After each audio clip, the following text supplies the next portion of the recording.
You can take pictures. You can make movies.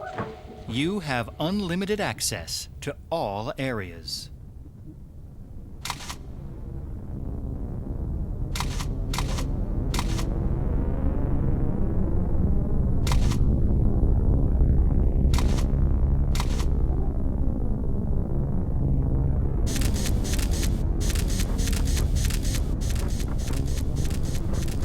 For the first time in their career, Genesis are allowing someone other than a producer into their studio. Up until now, they have kept everyone else out.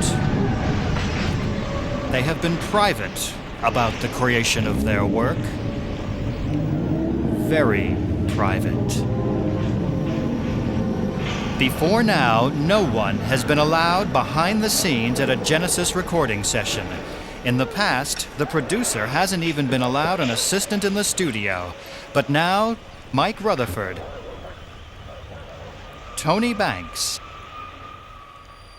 and Phil Collins are getting together again after spending time on their solo careers.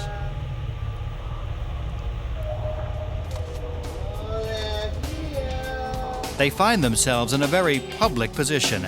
Their last album, Invisible Touch, sold many millions of copies and generated 5 hit singles. Now Genesis are under the spotlight in public. They are going to allow a spotlight in private. You are invited to look and listen as they create their first record in 5 years. They are going to write and record the album that will be called We Can't Dance. It will take them 6 months, but they don't know that yet. They just know it will be hard work. I do most of the work. I write the songs and I sing them and I drum and I play keyboards.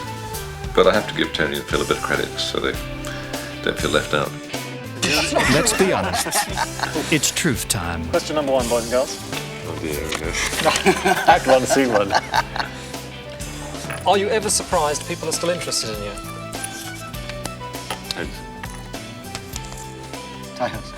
Thank you. It's so long between albums, I suppose. We've got a definite big core of hardcore fans, a large number of hardcore fans.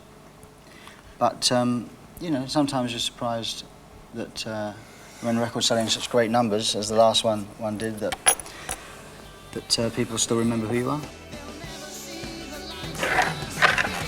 Who's got the money?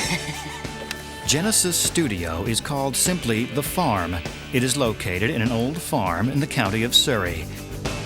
We had this dream for years that we'd have our own studio one day. Just the idea that you can go in and write, and the minute you've got a piece of music that sounds good, you can record it. It's always been one of our dreams, I think. And we realized it on the Abacab album and subsequent albums since then, you know, and things like, one of the best examples is a song like Mama, which was actually written and recorded within hours of actually sort of writing it. It was written and recorded at the same time. When they begin at the farm, they search for interesting sounds they might use on a record. What I like about the way we work now is that, okay, you miss out one side, which is kind of individual songs, which is a different way of writing. But the idea is that you can do that on your solo career. Phil and Tony and me and Mike and the Mechanics, which is good. And so Genesis we kind of keep now for just going in and writing it together.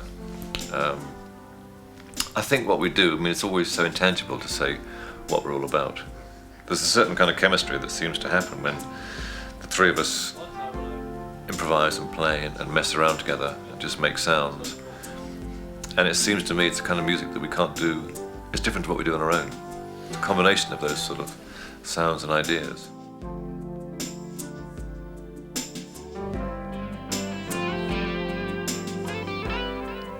At the start, Tony and Mike each play without knowing what the other will do, and Phil sings along with whatever comes into his head, nonsense syllables or a group of words, some of which may survive to the record.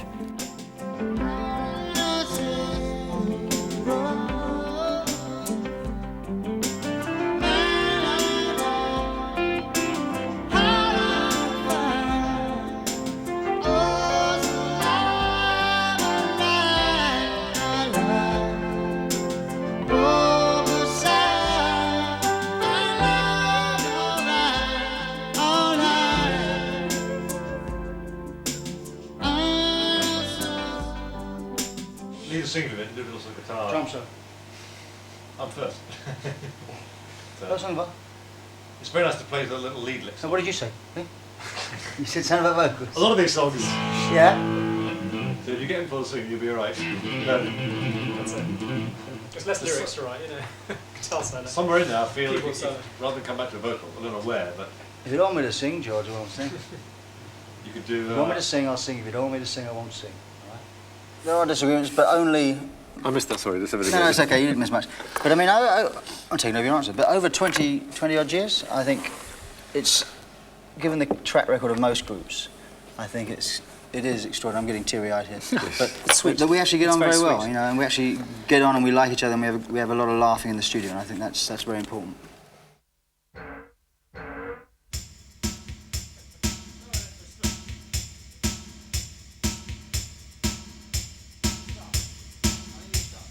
Because they have always been alone when they record, Genesis have come to trust each other with their musical experiments and feel awkward with outsiders.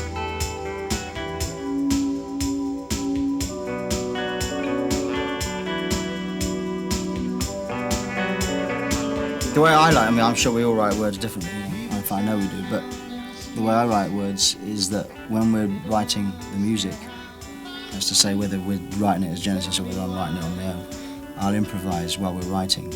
And that's why you have to be around people you know and not have people around you don't know, because a lot of the time you sing rubbish, you know, and a lot of time we play rubbish. And so you really, you don't care if it's just the three of you.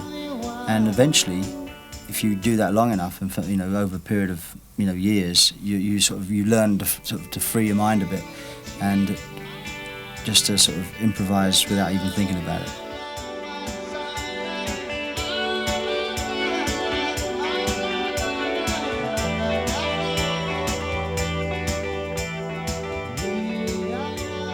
Back in the mid-70s or something, I think Mike and I tended to dominate the writing very much, that was how it was. And, nowadays I'd say it's very much split between the three of us. And I think in a band I prefer that. It's much better if everyone's got a sort of equal thing, and everyone feels equally kind of responsible for the result, and equally proud of the result.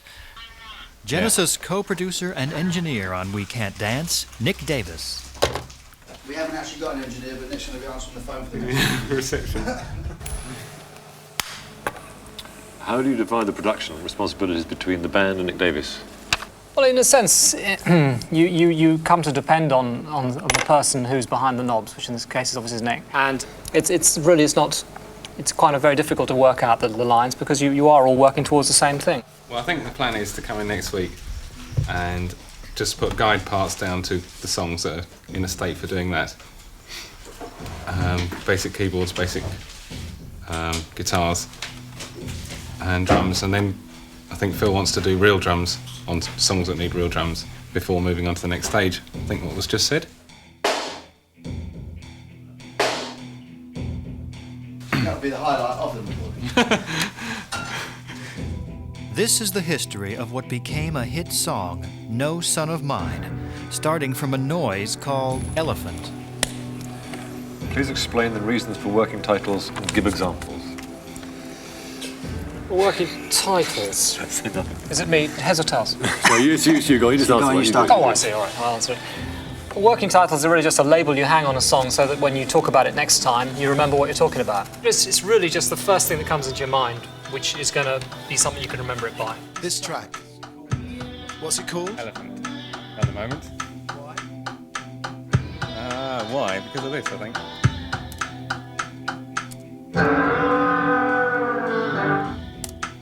I would have thought. That sort of funny noise here at the beginning was a sort of sample I did of sort of noise in the rehearsal room, which was mainly Mike, but fiddling around with it, playing it backwards and sort of doing funny things to it. And it was really playing that, and as soon as I played that with the chord, we had a song, we knew that.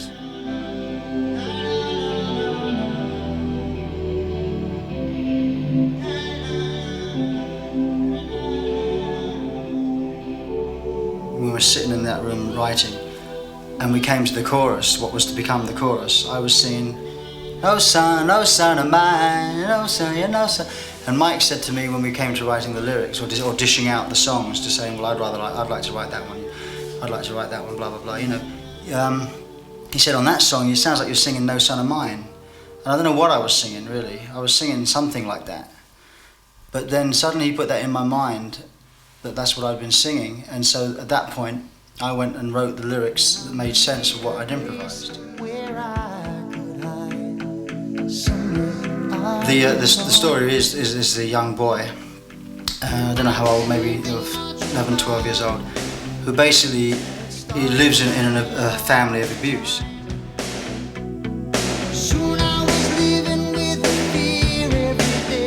The father is the bad guy, and he just can't stand it anymore. The friction in the house, the fact every night the guy comes home drunk and just either molests him or abuses his mother.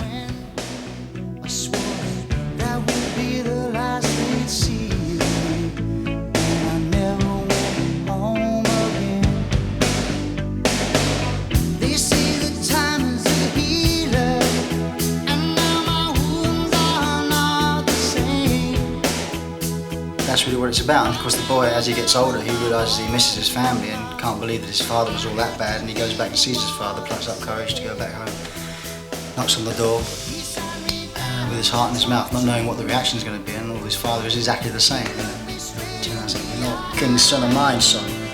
Cough out of it.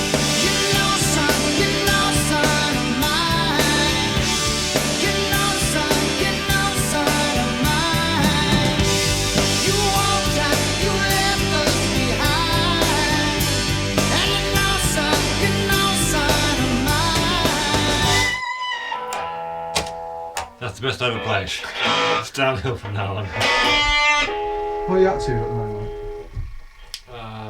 Just trying to come up with ideas for the end of Rolling Toms. When I should just take over, do my thing. Just think I'll be questions. I go to pieces if you ask questions. How you been getting on with your lyrics? 2 down, 1 to go. Which ones are the ones that you've gone for? BB Hit, which I'm doing now, which is probably going to be called Never the Right Time. It's never the right time. Never the right time to say, or something like that. It'll have the word never in the title. There is never a time to say. Okay.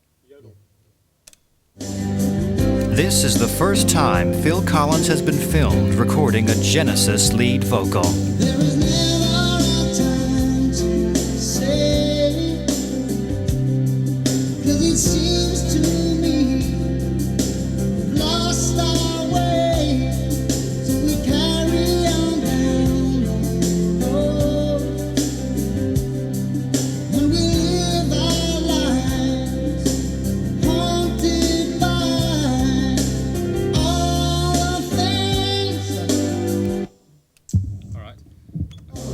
Can't you see what's going on? Okay. 'Cause we're all played out. We've lost our way. And I hope The vocal on BB Hit, which will become Never a Time, is not coming easily.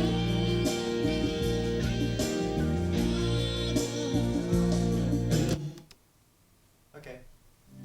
and we live our lives haunted by all the things. The melody on the first So Sad at the end there, Yeah. it's sort of, I'd be nice if you didn't go down quite as far, I think. So you go so sad, it just went so sad, just because it doesn't really go with the chord that's So sad, Just so try- sad. Yeah. Actually, do you want to hear Twiddly did on the old one? Because it's a really nice twiddle he used to do. Fine. There's a better Maybe that's it, Gary, for a bit. He's still the same miserable guy he always was. No, he's still Phil. That doesn't really he hasn't changed very much in that sense. I think the way the public perceive or imagine that we operate, they seem to think somehow that because he's done so incredibly well as a solo artist, it affects what happens in here in the studio.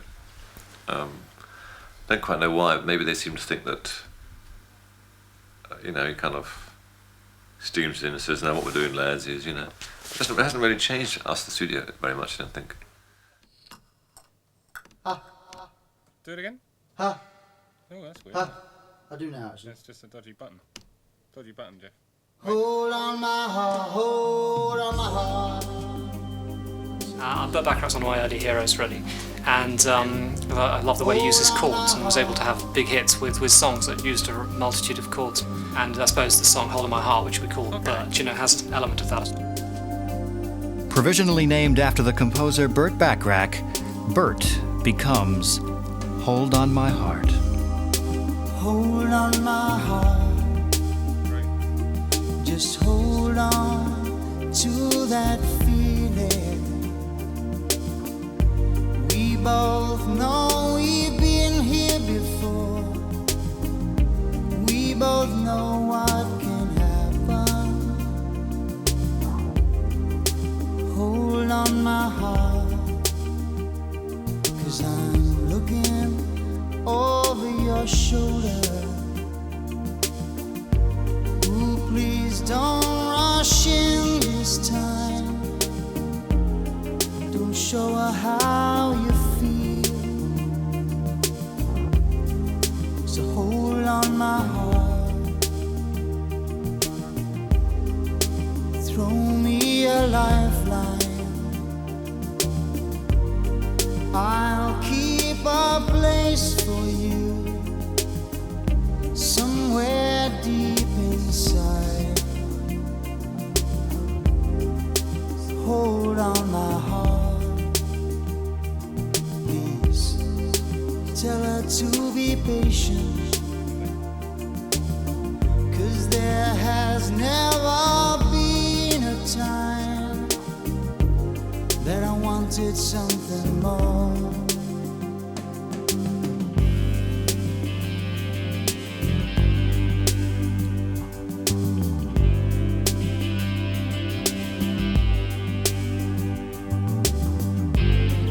If I can recall this feeling, then I know there's a chance where I will be there. Yes, I will be there. Be there for you whenever you want me to. Whenever you call, oh, I will be there. Yes, I will be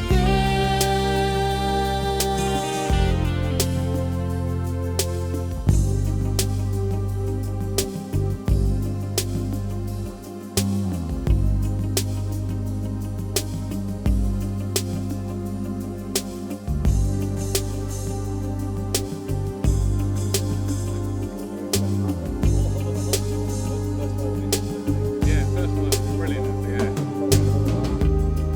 So hold on my heart. Let's go in there. Let's go in there. All right. Do you know what Nick and I just said? We just said, the very good lines, we just said nearly all the Whole of My Hearts are really good. And then you sang that one. Do you think that after 25 years, the danger is that you become too close to one another? Well, I mean, that's the reason for doing all the stuff outside. You couldn't just do the group, you know, for this length of time. We'd have gone nuts, I think. But and you wouldn't get any new input, you know. But I mean, since we've all done quite a lot outside, each time you come back and make a new album, you're bringing new ideas in, and that seems to make it work. Well, it's nothing to do with me. It's nothing to do with me either. It's nothing to do with me. Yeah, but it's Tony's video. During the 6 months Genesis are recording We Can't Dance, Tony Banks releases a single with Nick Kershaw, who recently wrote the hit song The One and Only. They meet again to make a promotional video. I mean, yeah, that's just switched off, isn't it? You know? So, Oh no. When's the next Genesis? That's a very good question. Well, we're hoping to get it out before Christmas. That's me. It's a question for me. Do you ever listen to Mike and the Mechanics? Yes, I do. I've listened to it.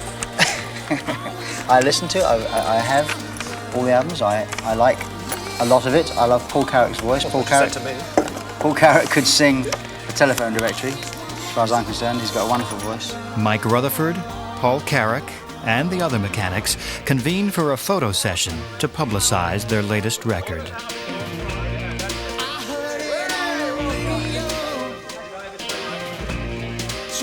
Who would you have chosen for the Ivan Novello Songwriter of the Year award? Who would I have chosen?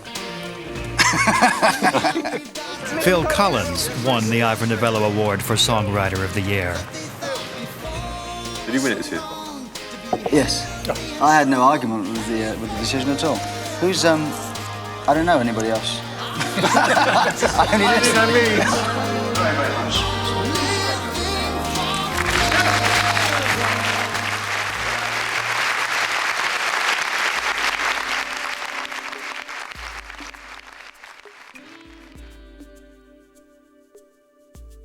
All the provisional Genesis titles are eventually changed. A good example is Irish. I think Irish, which is now called Driving the Last Spike, is very strong. I think it's probably for me, I think it's one of Phil's best lyrics he's ever done in Genesis. And I think it's extremely strong. So what is that song about, actually? It's, ask him, it's easy. He'll tell you anyway. I remember this book, which I was sent by Dennis Waterman, actually, because he was going to make a film of it. And he sent me the book because he wanted me to be in it. But the work that these guys did on the railway to make the English railways it's a very touching story because they left their families, and some of them never went home again. Some of them died very young because of the amazing conditions they were living in and working in. And the accidents they had were pretty horrific. And even if they did survive, the strain on their backs and the physical strain of doing the job was just quite incredible. So I've written the words based on that, based on one person's view of it, who leaves his family, not knowing if he's going to go back. He goes to work on the railways and witnesses this horrendous accident and the deceit, because the people that were in charge of building the railways didn't really care. It was all hush-hush, all the deaths. No one really if you weren't in that community, you didn't know about it. And so there's that shock of finding out that no one really cared about it. And then the fact that the guys really were sort of breed unto themselves, and eventually he becomes hardened to the whole thing. So it's it's a 10-minute song, so there's a lot of 4 pages of words.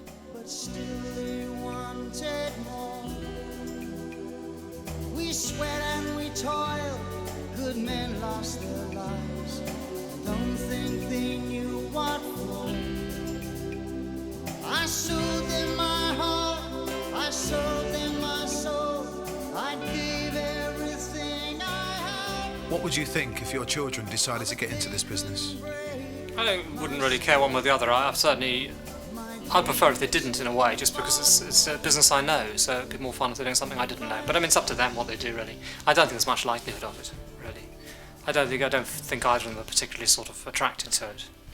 And my son is old enough now to know. I think he's already, perhaps it's because he's my son, but he's already a bit too cynical about it. When I was his age, I liked everything. I had no discrimination at all, really. I liked everything in the top 30, whether it was Acapulco or, Bobby Darin, whatever happened to be in the charts at the time.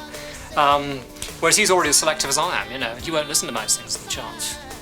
Tony, what do you hate or like most about me? About who? Me! Well, I'm not allowed to mention that song, am I? No. He doesn't like me. What irritates you most about me? Your height. Your lack of hair.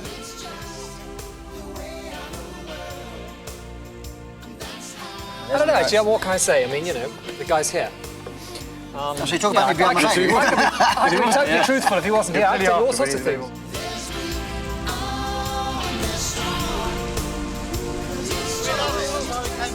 Would you steer your children away from the music business? No, my son's 15, he's just forming his own group. He's a very good drummer. And he's starting to write, and he's interested in all that and recording himself. But I would not discourage, but I would be very realistic. So that, because he doesn't, he thinks that I just arrived and here I am, you know. He doesn't know that you spend 20 years in the back of a van. Well, 15 years, because I'm only 25.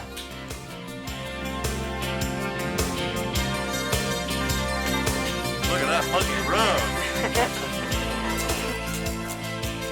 Tom, my 10-year-old, he's a good drummer and plays the sax. I mean, if he was keen, really keen, I'd encourage him, but I wouldn't go out of my way to encourage him.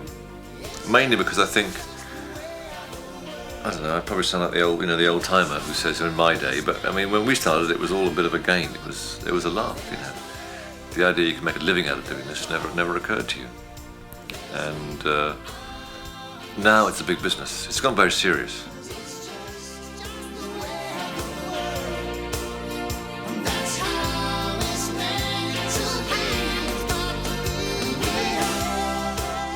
I've all decided you've got to keep fit. I mean, I've been cycling forever. I mean, I've always cycled for years, you know. But to do it in the studio, I'd never thought about doing it during guitar solos, which in fact is a great thing to do because, you know, you can't stay in the studio while all that's happening. And Phil's decided he wants to sort of lose weight, you know, and stuff like that. So he was cycling around. I just cycle because I enjoy it, you know. In the studio, Turner's such a vegetable, really. There's no exercise at all. And so the cycling, it just sort of, you know, makes the blood go round a bit faster. Do you compete? Oh, there's no competition. No? I'll beat him hollow. Very restful.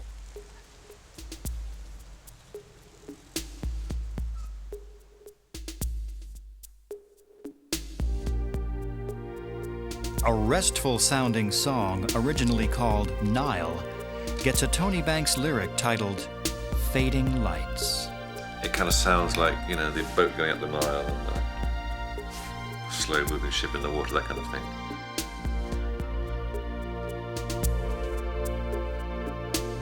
In the writing process for us, so often we find things by mistakes. Someone hits the wrong note, and it sets you off in a direction that you hadn't even thought about going. Another time it might have been so different. When we're writing, Tony and I don't know what key the other person's playing in. And sometimes we come to record songs and I'll say to him, "Is that what you played? 'Cause that didn't sound like that to me."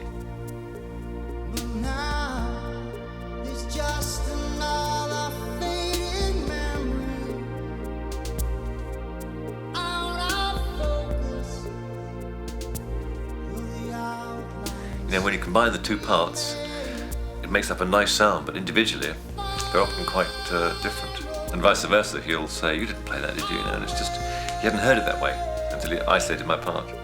And that's the kind of chemistry that I think is what is good about Genesis.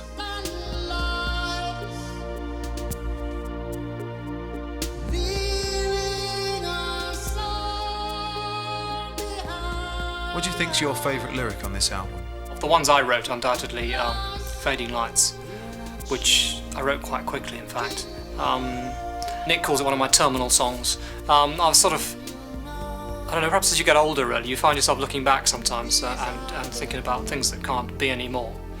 And you don't quite know what's going to happen in the future, so you don't know quite what is the final thing. When you're actually experiencing the last time you ever do something, you don't know that it is the last time you ever do it, which is sort of an interesting thought, I thought. And so I kind of wrote a song about that.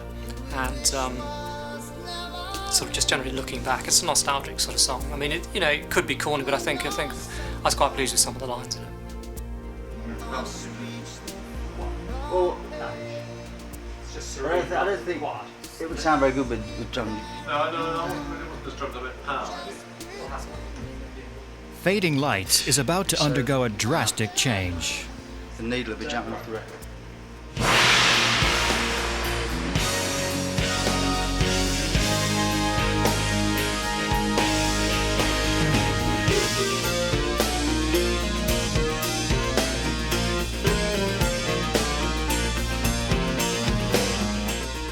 I often see solos as a bit like sort of like stories and things like that. You know, when I'm doing something like the Fading Lights thing, the reason I wrote the lyric in the way that I did in the end was because I thought the idea of the solo being a sort of example of a kind of life, you know, ups, downs, and things going right and wrong and all that, is quite a nice way of doing it, you know. Because the way I write solos is they have a lot of variety in them. You know, they don't tend to stay in one mood all the time, so you tend to get the different flavours coming in and out.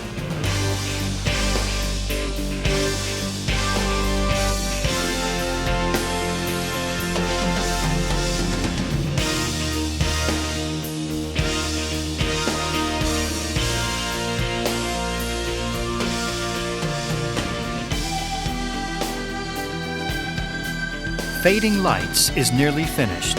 Soon, the members of Genesis will be performing this music live on stage.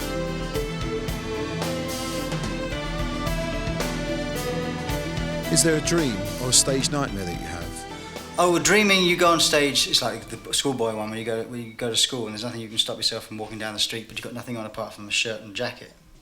Nothing else, no pants, nothing. That's a famous schoolboy nightmare, I think, or a male nightmare anyway. And I think that's quite a common one. On stage, it's usually that kind of thing. You're standing there, you're singing, and then you look down and there's actually you've got nothing on, you know.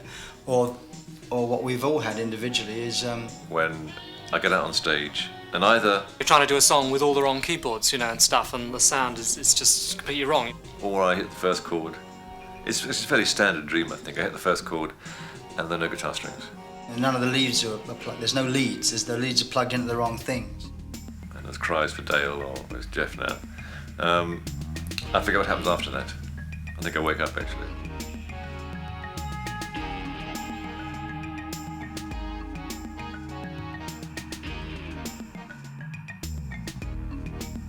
Rolling Toms is now called Dreaming While You Sleep. And you wrote the lyric for that? Yeah, well it started off, Phil used to sing Dreaming While You Sleep. And actually Tony was going to do the lyric, because we kind of pick out songs we want to do, and he was down to do that one, which is fine by me.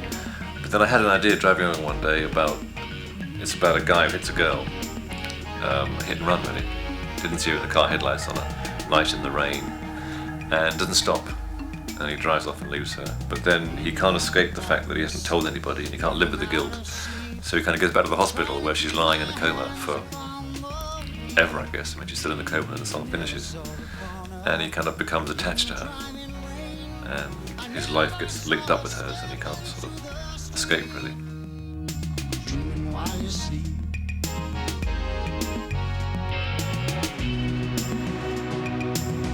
So cool.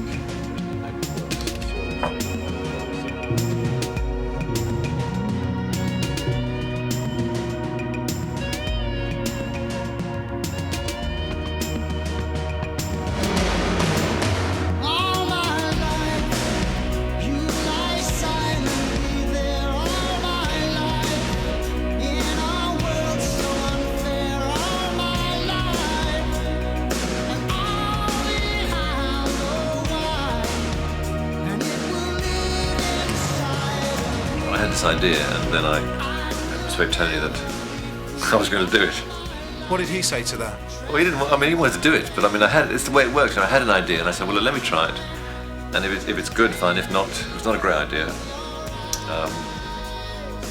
then you have a go."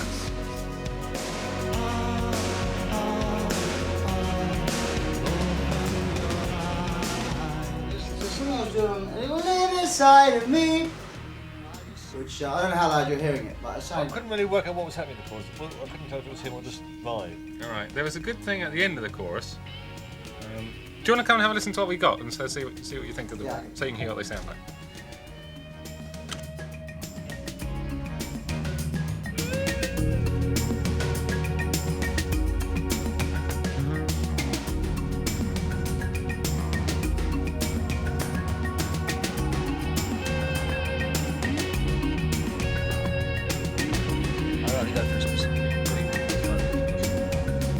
Well, I thought what it was. I mean, you don't want rain, you know. It's just something. I thought. Do you want to do another part? Tony, is it true you always had a fear of flying?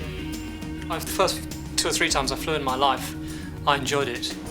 And then the first time we ever flew as a band, we did a trip down to Rome, I think it was. And I found I was terrified, and I don't know why. I mean, there's nothing specific happened at all. It was a fairly gentle flight. Saw it on TV. Could I take my secret to the grave? You know, if I have enough to drink, I can be all right, just about. But I'm always conscious of it. It's the thing, if you stop concentrating, the plane will drop. You know, it's a classic problem, I'm told. You know, so you have to keep thinking about it all the time. It's very, very tense after a sort of 24-hour flight. You know, you're still thinking about it, trying to keep that plane in the air, but. It's true. You've got to think it. If you stop thinking about it, then it falls down. Sounds silly, doesn't it? After all this time, Genesis still pay attention to reviews in the music press. I'm always hoping that this will be the album, or what album you're working on will be the time when they say, no, hang on, let me think about this. Maybe this isn't as bad as I keep writing or saying it is. But I think that time has long gone now. I don't think we'll get any more time or patience from music critics than we can expect. Well, yes, but obviously music critics can change. I mean, music critics, they presumably can't be the same people there forever, We have in the past had some people who used to like us, and there may be some who come back again. Very mellow from Tony. I'm feeling mellow now.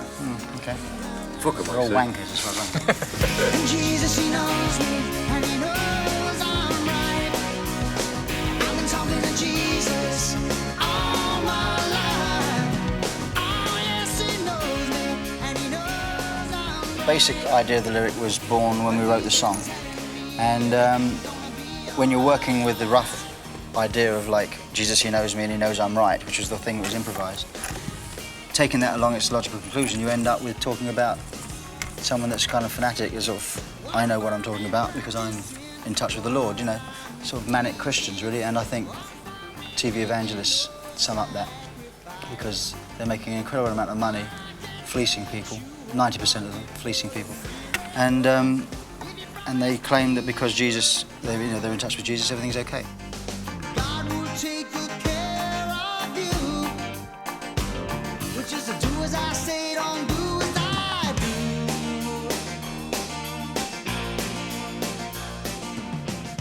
do. I like Jesus, He Knows Me, which is a much more cynical song, which is more cynical than Phil normally is. He's normally a bit more sort of genuine, And I mean, I'm a bit of a cynic myself, as you probably spotted.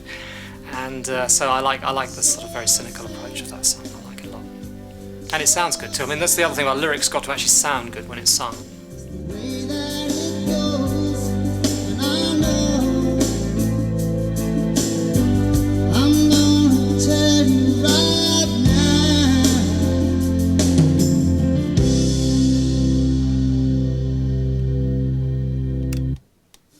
Okay. Do you want to come in and see what we've got? Man, Mr. Davis. What's that? No, just say, do you want to come and have a listen to what we have here? No. No? Well, that's the only track, isn't it? Right. Oh no, I went to that track. Okay. Huh? No, well, I'll just not sing for a bit. Just gonna stand there and sulk. I get annoyed with myself. It's nothing else, really. Let's check the second verse. There are 71 minutes of music on We Can't Dance. Some came easier than others. Some were very hard work. You gotta be. Turn the fucking camera off for a minute. Just for a minute. Sometimes you get blocks. Like there was a block when we did BB Hit for some reason. I was singing out of tune and I was getting very frustrated, so I went out for a bike ride. Came back and it was all right, really. Thank you so much for your support. 'Cause we're all played out. We've lost our way. Yeah. Oh, I thought you would be That one, not that 3. oh, so I like what you played. understanding. And by now you see that,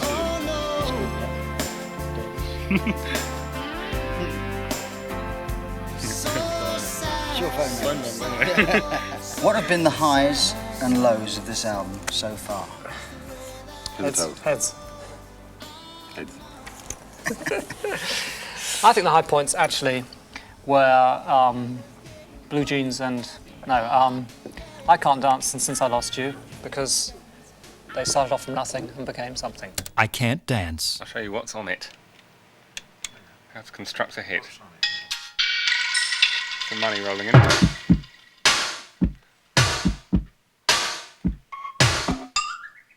Yeah, well, there's more noises. It's all out of keyboard. Just sort of percussion noises, really. And it's just Tony playing it like a keyboard rather than like a drum machine, which is quite interesting.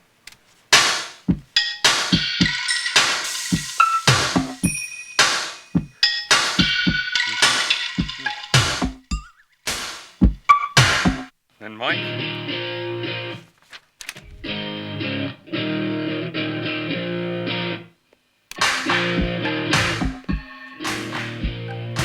We call it Blue Blue Jeans, Jeans. because it was like the riff had a sort of feel a little bit like the sort of songs they use in Jeans commercials.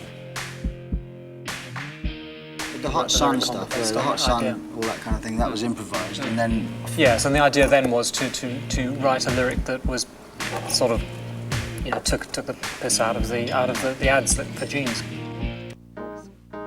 Tony grooving on this roads here, which just sounds great.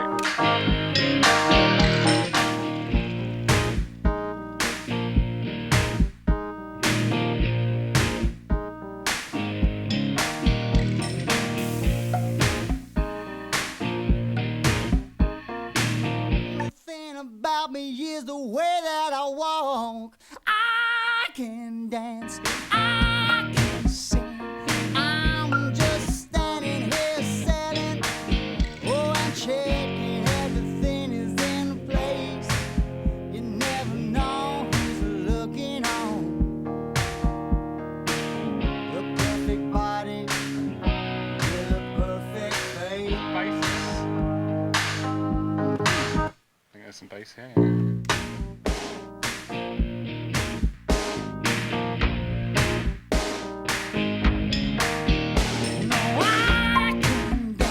It was actually done in about half hour.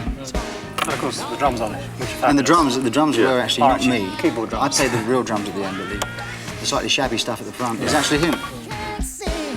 I'm just standing there selling everything.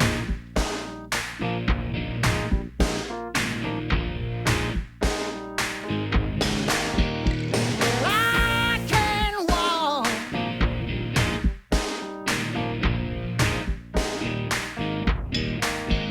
No, I can dance.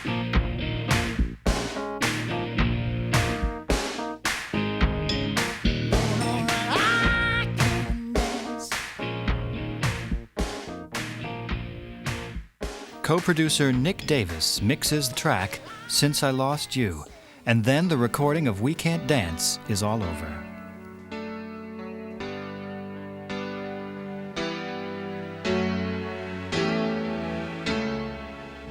To be honest, I don't really think about an audience till now, till the album's finished.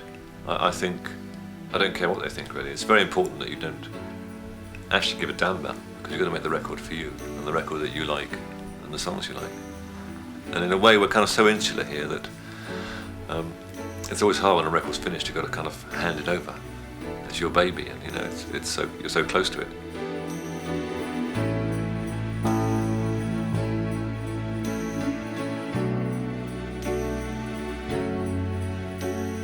I prefer to think of successful in terms of it was a successful project, in as much as what we set out to achieve we did, and we got it to sound good. Then you let this baby go and let it run away and enter into the real world, and of course that's when people either buy it or don't, you know, as the case may be.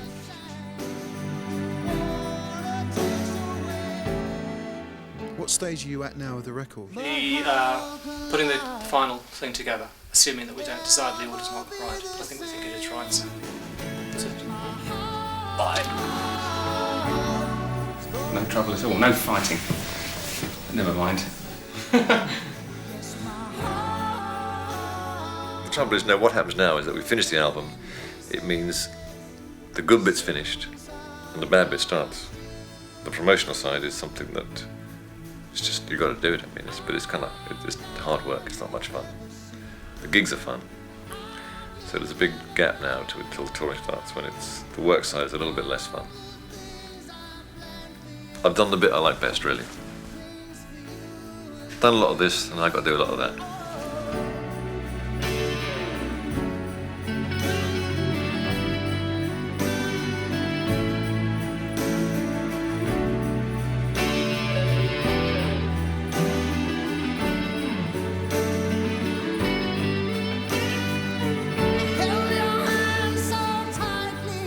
Is it hard to think of album titles? Tails.